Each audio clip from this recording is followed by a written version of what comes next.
러시아는 왜 우크라이나를 침공했을까요? 아주 복합적인 이유가 있습니다. 일단 세계 전략 판도가 변하고 있습니다. 탈냉전 체제는 붕괴가 되고 각자 도생의 민족주의가 일어나고 있습니다. 근데 이 민족주의가 어느 방향으로 튈지가 모르는 거죠. 지금 푸틴도 사실 민족주의입니다. 시진핑도 민족주의고요. 트럼프와 바이든도 미국이 최고라는 민족주의에 사로잡혀 있습니다. 국제협력보다 자기 민족, 자기 국가의 이익을 세우는 거죠. 푸틴은 대표적인 민족주의자입니다. 러시아의 제국의 영광, 소련의 제국의 영광을 부활시키겠다는 민족주의자입니다. 미국이 러시아를 너무 가볍게 보고 나토를 확장시키는 데 대한 역작용으로 우크라이나를 침공했다고 할 수 있습니다. 지정학적 배경이 있죠. 유럽을 양분시키고 있습니다. 많은 사람들이 적어도 가장 중요한 이번 우크라이나 전쟁은 미국의 나토의 동진이다 라는 데 이의가 없습니다. 그렇다고 해서 푸틴이 전쟁을 일으키는 정당한 이유는 아니지만 적어도 원인은 이 동진에서 찾을 수가 있습니다. 사실 돌아보면 이 푸틴이 그러니까 미국이 나토를 동진하지 않겠다고 약속한 장소에 참여했던 당시에 KGB 장교로 참여했던 사람이 푸틴이라고 얘기합니다. 그 푸틴이 미국과 서방이 얼마나 약속을 지키지 않은 것에 대한 그러한 생각들을 가지고 있었겠죠. 그것이 이번에 전쟁을 일으키는 모험주의까지 연결됐다고 볼 수 있습니다. 어떻게 보면 우크라이나가 동서로 갈라지기 직전입니다. 그전에도 사실 2014년에 크림반도를 러시아가 병합을 했습니다. 여기에서 한 80% 이상이 친러계 사람들입니다. 지금 러시아계가 한 30% 이상이 있다고 보여지는 친러계 사람들이 주로 집중적으로 살고 있는 곳을 돈바스라고 얘기합니다. 도네츠크와 루한스크를 합친 동쪽 지역입니다. 이 동쪽 지역과 밑에 크리미아를 연결시키면 이것이 바로 동우크라이나로 불릴 수 있고 향후 결과에 따라서 이 동우크라이나와 서우크라이나가 갈라질 수 있습니다. 사실 우크라이나가 동유럽에서도 굉장히 못 사는 나라 중에 하나입니다. 서쪽은 주로 농업지대고요. 이 동쪽 지역이 주로 우크라이나의 가장 경제적으로 중요한 지점들입니다. 훨씬 더 풍요로운 지역입니다. 그러니까 이것을 잃게 될 때 우크라이나는 상당히 문제가 생기겠죠. 그리고 이 돈바스 지역은 2014년 크림반도를 복속했을 때 푸틴한테 뭐라고 얘기했냐면 우리도 복속시켜 달라고 요구를 합니다. 그때 푸틴은 거절합니다. 자치로 만족해라. 그리고 그 자치를 우크라이나 정부한테 확보받은 것이 바로 미न्스크 협정입니다. 모르겠습니다. 러시아가 우크라이나 전체를 앞으로 전쟁에 이긴다고 하더라도 복속시킬 것 같아 보이지는 않습니다. 그러면 처음에는 돈바스 지역을까지도 복속 안 하려고 했는데 지금의 전쟁의 결과 그리고 협상의 결과에 있어서 돈바스 지역을 만약에 복속시키면 이것은 문제는 더 커진다고 볼 수 있습니다. 러시아가 우크라이나를 침공함으로써 지정학 리스크는 올라가고 전쟁의 문턱은 낮아져 버렸다. 이제 강대국이 자기들의 이익을 위해서 전쟁을 일으키는 시대를 다시 맞고 있다. 이것은 사실 탈냉전 30년을 지나고 맞닥뜨린 가장 위험한 부분 중에 하나입니다. 탈냉전 체제의 종말이다 이렇게 볼 수 있습니다. 자, 미국은 순간적으로는 미국 중심으로 많은 국가들을 단결시키는 데 큰 관심을 가지고 있지만 미국이 여전히 전 세계 하나의 리더로서 이 문제를 해결하지 못할 때 향후에는 미국에 대한 원망과 비판이 커질 것이라는 부분 미국이 생각하고 있을 것입니다. 사실 처음에 전쟁 났을 때 여러분들 기억하십니까? 러시아가 모라토리움에 빠질 것이다. 러시아 경제가 파탄이 날 것이다. 러시아가 가지고 있는 외환 부족 사태를 겪을 것이다. 근데 지금 돌아보니까 상황이 완전히 달라졌습니다. 세계 에너지, 원유, 가스 이런 비용이 올라가니까 러시아가 사상 최고의 수지 흑자를 보게 됐습니다. 오히려 러시아를 경제를 제재하는 국가들이 훨씬 괴롭습니다. 세계 경제, 한국 경제가 유탄을 맞고 하락하고 있습니다. 우리나라는 우크라이나 전장에서의 고물가와 성장 둔화를 겪고 있습니다. 주식시장이 흔들리고 있고 그 다음에 에너지 가격이 올라가면서 물가가 올라가고 있습니다. 성장이 둔화되고 있습니다. 모든 것이 우크라이나 때문은 아니지만 상당 부분 한국의 경제가 바로 이 전쟁의 영향을 받고 있습니다. 원유, 가스, 광물 등이 원자재가 공급망에 혼란이 오고요. 우리가 수출하고 있는 가전이나 휴대폰, 자동차 부품 수출이 위축되고 있습니다. 그리고 두 국가는 밀과 곡물이 전 세계에서 차지하는 큰 비중을 가지고 있습니다.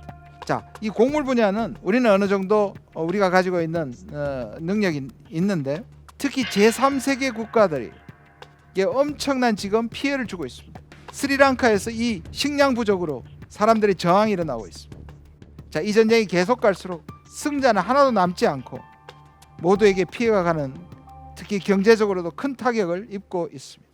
자, 처음에는 우리가 전적으로 러시아에 대한 비난을 했고요. 저도 동참을 했습니다. 당연히 도덕적으로 윤리적으로 러시아가 전범이고 푸틴은 가능하다면 전범 재판에 세워야 되는 게 맞겠죠.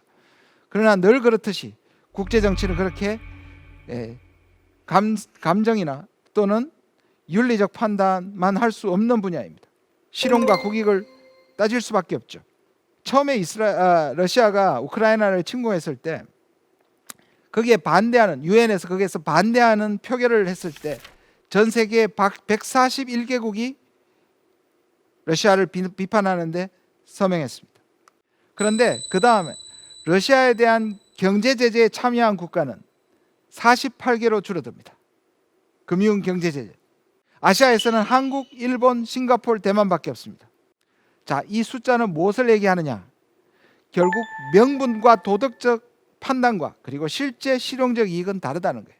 자, 우리는 대래 경제까지 참여를 했습니다. 그 다음 수순이 뭐냐? 무기 공급입니다. 그럼 무기 공급, 저를 포함해서 많은 사람들이 반대하고 있습니다. 그러면 한러 관계는 파탄이 난다. 그리고 우크라이나에게 무기를 공급함으로써 생길 수 있는 것은 아주 심각한 문제가 생깁니다. 한번 보실까요? 젤렌스키 우크라이나 대통령이 국회에서 연설을 하면서 한국 무기를 특정해서 요구를 했습니다. 바로 T-80이라는 탱크인데요. 이 탱크는 우리가 러시아에게 90년대 빌려줬던 돈을 부채 상환으로 대신 받은 기술인데, 물론 그 기술을 우리가 상당히 발전시켰습니다. 자, 누리호 엄청난 성공으로 모두가 자부심을 느끼고 있습니다. 사실 그 기술은 미국도 우주 기술을 우리한테 주지를 않았습니다. 러시아에게 받은 기술을 우리가 자체 개발하고 어떤 부분 받아들이면서 오늘날 누리호 성공의 나로호라는 러시아의 기술을 배제시킬 수 없습니다. 반대로요, 북한은요, 북한의 미사일과 북한의 잠수함 기술은 우크라이나로부터 가장 많은 도움을 받았습니다. 이게 국제정치적으로 굉장히 역설적인 거죠. 만약에 우리가 우크라이나에게 본격적으로 무기를 지원하고 러시아와 맞대게 되면 우리는 분단국입니다. 그렇게 되면 러시아는 북한을 도울 것이고 북한의 핵기술과 미사일 기술은 러시아가 조금만 도와주면 완벽하게 발전할 수 있습니다. 그렇게 봤을 때 우리는 이 부분에서 정확하게 실용적 판단을 해야 되는 것입니다.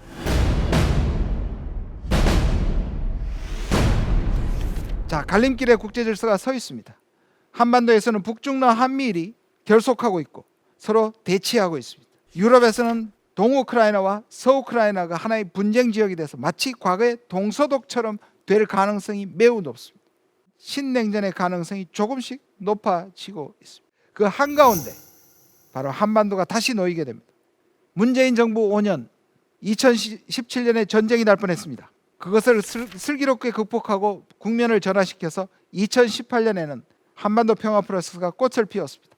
아쉽게도 하노이에서 실패하면서 나머지 3년은 교착 상황이 길어졌습니다. 자, 지금 윤석열 정부가 시작합니다. 출발점이 매우 비슷해 보입니다. 북미 관계도 좋지 않고 남북 관계도 좋지 않고요. 선제 타격론을 얘기하고 있고 원점 타격, 강대강이 벌어지고 있습니다. 우리가 원하는 바는 다음에 2018년처럼 한반도 평화 프로세스로 넘어가기를 바라지만 오히려 상황은 그때보다 더 어려워질 가능성이 있습니다. 한반도 문제는 우리 문제죠. 근데 동시에 북한이 핵을 가지면서부터 북한 문제는 우리들만의 문제가 아니게 되었습니다. 특히 북한이 핵을 가진 이유를 밝히기를 미국의 대북 적대시 정책 때문에 살아남기 위해서 자위적 조치로 핵을 가졌다고 얘기합니다. 그들이 주장한 것을 100% 받지 않더라도 상식적으로 보더라도 북한은 우리와의 체제 경쟁에서 실패한 이후에 재래식 군비 경쟁에서 따라가지 못했기 때문에 그들에게는 핵은 가성비가 좋은 무기죠. 재래식 무기는 우리한테 경제력이 너무 딸려서 경쟁이 안 되지만 핵무기를 개발하면 이 절대 무기에 의해서 적어도 북한은 자기 생존을 확보할 수 있다고 믿고 있겠죠. 특히 우크라이나가 세계 3위의 핵강국에서 핵을 포기하면서부터 지금의 운명에 빠졌다라고 북한은 생각할 겁니다. 그러면 북한은 이 핵을 더더욱 붙들고 있겠죠. 2018년에 북한이 잠시 핵을 포기하고도 살 수 있지 않을까를 모색했고 그것을 미국이 받아들이고 한국이 받아서 연결됐습니다. 그런데 북한이 세 가지를 우선적으로 요구합니다. 한미 군사훈련 중지, 종전선언, 그리고 경제제재 일부를 해제할 것을 요구했지만 이것이 받아들여지지 않습니다. 북한은 다시 고립으로 돌아갔고 다시 핵 개발을 강화하고 있습니다. 자, 이렇게 보시면 됩니다. 국제정치에서 안보 딜레마는 서로에게 벼랑 끝 싸움을 하는 것이죠. 근데 미국은 북한한테 속아도 자기의 이익 정도가 훼손되고 또는 체면 정도가 훼손될 겁니다. 근데 북한 입장에서는 미국한테 속으면 그것으로 끝이라고 가장 절박하죠. 사실입니다. 실제로 미국과 협상을 했다가 리비아의 카다피도 죽음을 당했던 것을 북한은 목격했거든요. 자, 이런 입장 차이가 있습니다. 한국하고 미국은 지금 윤석열 정부하고 바이든 정부는 북한이 먼저 핵을 포기하면 경제적 지원을 해주겠다는 것입니다.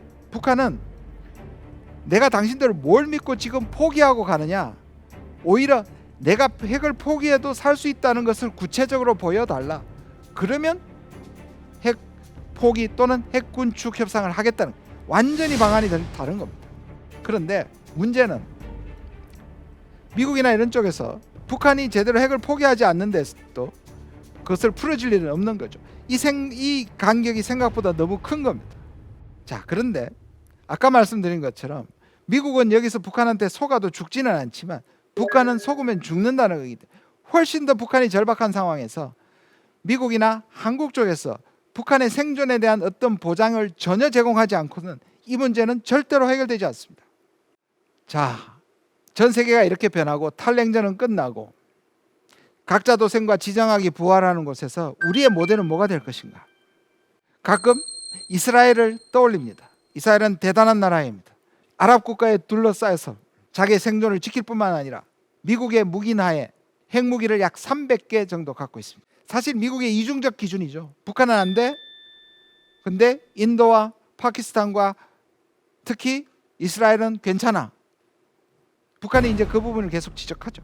물론 미국에 보기에는 이스라엘은 친미부 정부인 거고 북한은 미국에게 적대적인 위협 국가이기 때문이기도 합니다. 근데 저는 이스라엘이 대단하긴 하지만 우리가 과연 6, 70년 되면 모르겠는데 지금 우리가 세계 10위의 국가 일각에서는 우리도 핵을 가져야 된다. 그 심정은 이해합니다. 실제로 조사를 해보면 과반수가 훨씬 넘는 우리나라 국민들이 핵을 가지기를 원합니다. 죄송하지만 꿈 깨십시오. 못 가집니다. 그리고 안 가져야 합니다. 노무현 정부 때 국방연구원 실험실에서 아주 작은 핵 농축 프로그램을 비밀리에 돌렸다가 이것이 발각돼서 미국에서 수십 명이 그냥 마치 속국의 사무실을 뒤집듯이 이잡듯이 뒤집었던 일이 있었습니다. 이 자체도 우리한테는 굴욕적이지만 한국이 강대강으로 그것도 무역과 개방 경제와 이 민주주의를 가지고 있는 우리가 핵을 가질 때 제재를 당할 것입니다. 그리고 우리에겐 바람직하지 않다고 저는 생각합니다. 반대합니다. 그래서 저는 이스라엘이 대단하지만 내가 후손에게 물려줄 모델은 아니다. 저는 그렇게 생각합니다. 북한에 대한 몇 가지 잘못된 신화들을 말씀드리겠습니다. 북한을 악마화하는 겁니다. 자, 북한은 악마적인 측면이 있죠. 북한 전체가 아니라 북한의 지도부, 북한의 독재는 뭐 두말할 필요가 없습니다. 근데 문제는 이 악마화하면 협상을 못하는, 외교를 못한다는 겁니다. 실제로 미국 내부에서도 왜 북한한테 북한이 핵을 포기한다고 한다고 왜 북한을 도와주느냐 이렇게 강조하는 사람들이 있습니다. 그들에게는 선악의 분위기로 보기 때문에 그럼 북한 정부를 도와주면 핵을 포기한다고 도와주면 그 고난받는 고통받는 인민은 어떡할 거냐 이렇게 얘기하는 분들이 있습니다. 근데 문제는 그러면 북한을 봉쇄하면 북한이 붕괴되느냐? 두 번째 신화입니다. 북한 붕괴 안 됩니다. 어떤 국가도 제재를 통해서 붕괴시켜 본 적이 없습니다. 인류 역사에. 특히 북한은 지난 90년대 가장 큰 위기에서도 살아남았고 그리고 핵무기를 가졌습니다.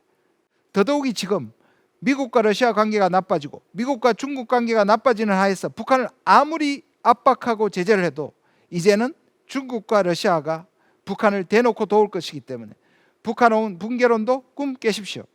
북한 붕괴하지 않습니다. 그렇다면 오히려 북한을 설득시켜서 북한 내부에서 대체 세력, 이 독재 정권을 대신할 대체 세력이 만드는 것이 훨씬 더 현명한 것이겠죠. 북한한테 잘 먹여주고 경제적 후원하고 도와주면 북한이 다 내려놓고 오히려 협상이 나올 것이다, 핵을 포기할 것이다 라고 얘기하는데 아닙니다. 북한에 저거 중요한데요, 저거보다 더 중요한 게 뭐냐? 안보입니다. 우리는 우리 안보가 중요하다고 생각하지만 북한에게는 이 안보 문제가 우리보다 훨씬 더 심각합니다. 왜 그럴까요? 자, 북한 입장에서 한번 보십시다. 한국은 자기들보다 50배 정도 더 잘 살아요, 최소한. 거기다가 세계 최강의 국가를 동맹국으로 갖고 있습니다. 거기다가 늘 문제는 있지만 북한 문제에서는 한 목소리를 내고 있는 일본이 있습니다. 북한 보기에는 중국이 있고 러시아가 있지만 한미일이 묶여있는, 그리고 특히 한미동맹이 묶여있는 이것이 얼마나 심각한 위협이냐를 생각해 보시면 북한에게 중요한 것은 이밥의 고깃국보다 살아남는 생존이라는 말씀을 드리고 싶습니다. 그래서 북한 문제를 해결하기 위해서는 여전히 경제적 문제뿐만 아니라 북한의 생존을, 안보를 확보해주는 그러한 보다 적극적인 제안이 필요합니다. 몇 가지 정리하겠습니다. 지금까지 말씀드린 것처럼 우리의 미래의 가장 중요한 변수는 미국과 중국의 패권 갈등입니다. 이것은 우리뿐만 아니라 전 세계의 운명을 가늠할 가장 중요한 변수입니다. 문제는 미국과 중국이 장기전으로 갈 것이란 겁니다. 이게 중국이 그렇게 보는 이유 때문만이 아니라 실제로도 그렇습니다. 제가 세 가지 시나리오는 향후 20-30년간 불가능하다고 생각합니다. 첫 번째, 미국이 중국을 완전히 굴복시킨다. 첫 번째 시나리오. 두 번째, 중국이 미국을 완전히 추월한다. 세 번째, 미국과 중국이 협력하는 좋은 관계가 된다. 이 세 가지는 제가 보기에 20-30년간 불가능해 보입니다. 그러면 뭐가 제일 가능하냐? 미국과 중국이 엎치락 뒤치락 아주 장기전으로, 펀치 게임과 맷집 게임으로 수십 년을 갈 수 있다. 미국과 중국이 전쟁을 할 가능성은 적지만 서로 이렇게 갈등하면서 전 세계에 엄청난 스트레스를 주게 될 것이고, 특히 제가 초반에 말씀드린 아시아의 네 가지 지점, 특히 한반도에 큰 스트레스를 줄 것이다. 그럼 우리는 뭘로 이겨내야 되느냐? 자, 그런 비판을 많이 했습니다. 우리도 이제 편을 정해야 되는 거 아니냐? 결국은 중국보다 미국을 선택하는 게 맞죠. 그러나 이것은 최후의 대안이 되어야지, 우리가 미리 그것을 선택하는 순간 우리가 잃어버릴 게 너무 많다는 것이죠. 편을 정해도 편해지지 않는다. 이게 제 결론입니다. 지금은 편을 정해도 편해지지 않는다. 오히려 제일 좋은 방법은, 우리가 미중을 움직일 수 없으니까요, 제일 좋은 방법은 뭐냐? 미국과 중국이 활용하기가 좋지 않게 만드는 겁니다. 이게 무슨 말이냐면, 한반도를 미국과 중국이 자기들의 갈등을 가장 이전에서 활용하기 좋은 때가 언제냐? 남북관계가 나쁠 때입니다. 그래서 북중러 한미일이겠죠. 그래서 요즘 북한이 가지는 전략적 가치가 커졌습니다. 무슨 말이냐면 중국하고 러시아가 북한이 중요해진 거죠.